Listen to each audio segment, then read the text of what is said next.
C'est de l'émotion et de la fierté de voir cet équipement finalement qu'on a tant attendu, qu'on a imaginé, et on l'a imaginé en fait dès 2013 avec Hervé Reynaud et son équipe. On l'a mis dans notre programme de campagne, et aujourd'hui en septembre 2022 le voir sortir de terre, c'est vraiment beaucoup d'émotion. Et quand on voit le rendu aujourd'hui pour assister au match des féminines et ce soir au match de gala, c'est vraiment quelque chose d'extraordinaire. C'est que c'est Saint-Étienne Métropole, c'est-à-dire toutes les communes qui le contiennent, et derrière Saint-Chamond en fait partie. C'est quand même la deuxième ville de la Loire et donc la deuxième ville de la métropole, et je pense que c'est normal d'avoir un équipement de cette envergure, surtout qu'en plus on avait toutes les conditions pour avoir une arena à Saint-Chamond, c'est-à-dire un club de basket en Pro B, une ville très sportive où chaque année on investit près de 2 millions quand même d'euros, des clubs qui jouent à des niveaux assez intéressants, même à des niveaux nationaux, des niveaux régionaux.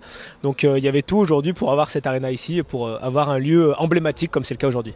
C'est un travail main dans la main entre Hervé Reynaud, le maire de Saint-Chamond, Laurent Wauquiez, le président de la région, Georges Ziegler, le président du département, et bien évidemment le président de Saint-Étienne Métropole. Saint-Étienne Métropole en plus a été maître d'œuvre, donc ça a été un travail en commun, parce que sinon quelque chose à 31,5 millions d'euros, une collectivité seule ne peut pas le porter.